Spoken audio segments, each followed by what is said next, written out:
biar yang lain menyusul gitu ya. Baik anak-anak, assalamualaikum warahmatullahi wabarakatuh. Waalaikumsalam warahmatullahi wabarakatuh. Alhamdulillah, salatu wassalamu ala rasulillah sayyidina Muhammadin wa ala alihi washabihi wa man wala. Amma ba'du. Selamat pagi anak-anak. Alhamdulillah pagi. Semoga di pagi yang cerah ini kita selalu diberikan ilmu yang bermanfaat dan juga semangat dalam belajar. Ya, sudah sarapan? Alhamdulillah. Alhamdulillah sudah belum ini? Ada yang belum. Hah? Ini sudah yang belum. Siapa yang belum? Tidak kau belum? Ya. Kenapa? Yang tadi tidak ada teman belum. Oh, gitu. Nanti istirahat sarapan ya? Ya. Jangan lupa apa sarapan. Yang penting jangan dibawa ke kelas. Ya. Jangan dibawa ke kelas. Baik, kita ulang lagi pembelajaran kita sebelumnya. Ya. Coba anak-anak siapa yang tahu apa itu surat pribadi? Surat pribadi adalah surat diri sendiri. Surat untuk diri sendiri. Terus? Yang tidak ada kap. Ya, tidak ada kok. Surat. Baik, terus ada lagi yang menyempurnakan? Tidak ada dalam surat.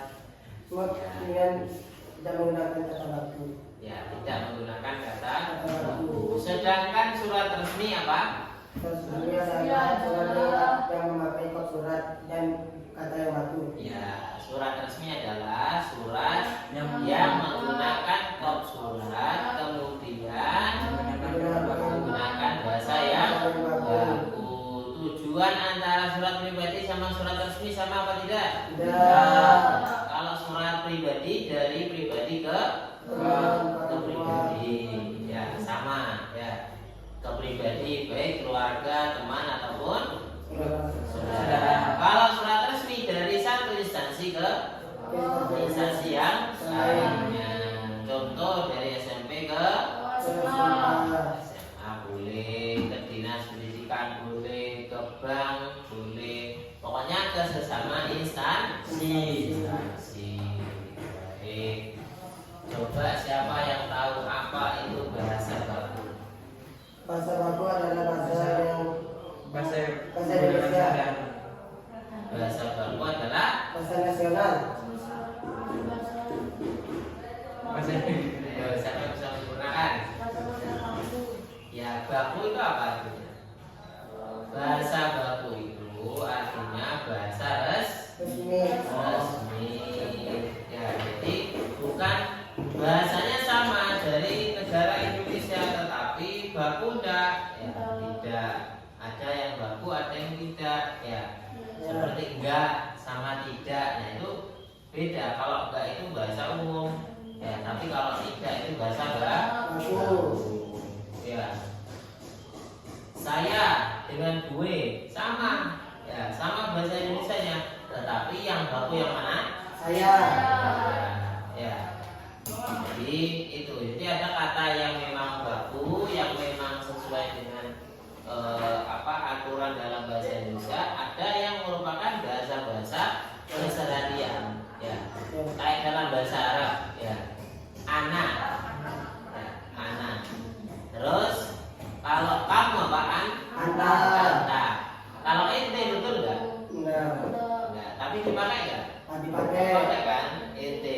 Ente kemana? Nah, gitu. Harusnya anta. Kalau perempuan Anti. Nah, tapi sama ente juga. Ya. Ente. Nah, itu. Jadi perbedaan antara bahasa Indonesia yang baku dengan bahasa Indonesia yang tidak baku diantaranya dari sini. Ya. Nah, sekarang itu tadi materinya. Kemudian sekarang kita masuk pada subbab yang B, yaitu tentang berkomunikasi dengan bahasa yang santun. Sebelum melanjutkan, coba santun itu apa sih? Sopan santun itu apa? Kalau berkomunikasi dengan santun itu contohnya bagaimana? Coba jangan lihat ke situ dulu. Saya pengen tahu. Harus ngomong secara baik-baik. Ngomong secara gimana itu sebaiknya? Ya, sopan itu bagaimana? Contohnya sopan. Sopan santun itu bagaimana? Ini Ngomongnya tidak kasar. Ngomongnya tidak kasar. Terus dan tidak merusak. apa? Ya, hormatnya itu bagaimana? Ini kita ketika konteksnya ini berkomunikasi. Komunikasi itu kan kayak Fahmi sama Amir, nanti Dafa sama Fahmi ngobrol itu loh. Ngobrol yang sopan itu gimana? Pertama tidak kasar, kata yang Fahmi tadi betul. Terus apa lagi? Tidak mengolok. Hah? Tidak mengolok. Tidak. Tidak Oh, tidak mengolok-olok, ya, tidak mengejek, betul. Terus apa lagi? Lemah lembut, ya, iya betul. Ngomongnya nggak boleh teriak-teriak. Woi, oh iya iya iya iya. Nah, itu kurang sopan. Secara apa? Secara umum benar, tapi tidak sopan. Ya, nah makanya pelajaran kita kali ini berbicara tentang bagaimana cara kita berkomunikasi dengan santun. Ya, nah komunikasi itu urusannya antara seseorang dengan orang lain. Ya, baik seseorang ketika bertemu secara langsung ataupun seseorang tersebut ya ketemu melalui media sosial ataupun dia berinteraksi di jaring sosial, tetapi arahnya dia ingin menjalin komunikasi. Ya, ada nggak? Ya, ada. Seperti kita membuat sebuah konten tentang suatu hal gitu. Nah, itu kan tujuannya agar orang-orang merespon apa yang Miliki. kita omongkan di dalam media sosial tersebut. Ya, contoh ini, guys, ya hari ini ada berita viral loh. Di daerah saya terdapat sumber alam yang sangat luar biasa. Nah, ini kan tujuannya meskipun ngomongnya secara sendiri di HP, tetapi konteksnya atau arahnya kita ini mengajak bicara orang lain. Meskipun nggak ada tanggapan secara langsung. Nah, maka bagaimana sih agar bahasa kita ini bisa santun ketika berbicara? Ya, karena ini ada kaitannya antara surat pribadi dengan surat resmi. Itu jadi surat menyurat itu adalah sebuah alat komunikasi ya yang dilakukan baik antar individu kepada individu yang lain ataupun antar instansi kepada instansi yang lain. Nah, dalam berkomunikasi itu butuh yang namanya santun agar apa yang kita komunikasikan ini bisa tersampaikan dengan baik. Ya, bayangkan saja misalkan ya kami Nurati Amir. Contoh dengan bahasa kasar. Coba gimana kami? Contoh ini. Assalamualaikum saudaraku. Ya. Gimana? Kacamatamu semakin besar, Kak? Nah, itu kan otomatis marah nggak, Amir? Marah. Kan? Ya. Marah. Kurang ajar. Ya, ini bukan datang menyapa kok malah ngirim surat dengan model kayak gini. Otomatis langsung marah. Bahasanya betul nggak? Betul. Ya, Amir langsung bisa menangkap nyatanya. Tetapi kurang santun. Ya, kurang santun omongannya Kasar. ya kasar, menjustifikasi orang lain, merendahkan orang lain. Ya, apa misalkan contoh bikin surat ke Fahmi. Hai Fahmi, lama nih gak pernah ketemu. Ya, gimana? Lautnya sudah kering kan? Ya. Nah itu kan memang bahasanya betul. Fahmi memahami, oh ya ngomongkan laut. Tapi kok lautnya kering? Ya, kurang ajar ini kayak. Otomatis kan di situ mengejek profesinya, ya profesinya sebagai nelayan. Contoh sebagai nelayan, tetapi diejek dengan cara dibikin pertanyaan seperti itu. Nah itu contoh bahasa tidak santun. Ya, omongan kasar.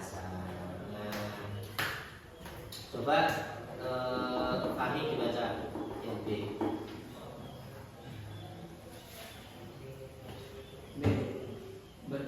berkomunikasi dengan bahasa yang santun. Contoh, kata sopan. Ada banyak sekali jenisnya. Setiap kata sopan sapaan tersebut digunakan berdasarkan situasi dan kondisi yang meliputi. Sapan tidak hanya disampaikan lewat lisan di keseharian. Sapaan juga biasa digunakan dalam menulis surat dan untuk kepentingan lain sebagainya. Oleh karenanya penting untuk belajar tentang kata sapaan. Kata sapaan dapat berwujud formal dan non formal. Kata sapaan formal sering kali digunakan di situasi formal. Sebagai contoh kata sapaan formal seperti yang kerap kita jumpai dalam sebuah pembacaan berita baik di televisi maupun di radio. Sementara kata sapaan non formal seperti yang bisa kita gunakan untuk menyapa keluarga, teman, kerabat di sehari-hari. Ya, terus Penggunaan kata sapaan di keseharian sebaiknya tidak secara asal-asalan. Kata sapaan harus disesuaikan dengan sosok orang yang disapa serta tujuan dalam menyapa. Adapun beberapa jenis dan contoh kata sapaan berdasarkan tujuan penggunaannya adalah sebagai berikut. 1. Kata sapaan yang bisa digunakan menunjukkan hubungan kerabat. Kata sapaan ini biasanya digunakan untuk menyebut seseorang yang masih memiliki hubungan keluarga, misalnya ayah, ibu, paman, bibi, dan lain sebagainya. 2. Kata sapaan yang berbentuk kata ganti. Sebagai contoh antara lain kamu, engkau, saudara, anda, kawan, nyonya, nona, dan sebagainya. 3. Kata sapaan yang menunjukkan rasa hormat. Sebagai contoh yaitu paduka yang mulia, yang terhormat, dan lain-lain. 4. Kata sapaan dengan nama, jabatan, atau gelar. Kata sapaan ini biasanya digunakan untuk menghormati pangkat atau kedudukan orang lain, baik itu dalam keadaan resmi atau tidak, misalnya dokter, suster, pak polisi, dan lain sebagainya. 5. Kata sapaan dengan nama diri baik itu orang ataupun benda. Kata sapaan itu biasanya digunakan untuk menyebut nama seorang, misalnya orang, Dewi, Beni, Idi, Benda, Kancil, Raja Rimba, dan lain sebagainya. iya, baik. Nah itu ya. Jadi bagaimana sih kita berkomunikasi dengan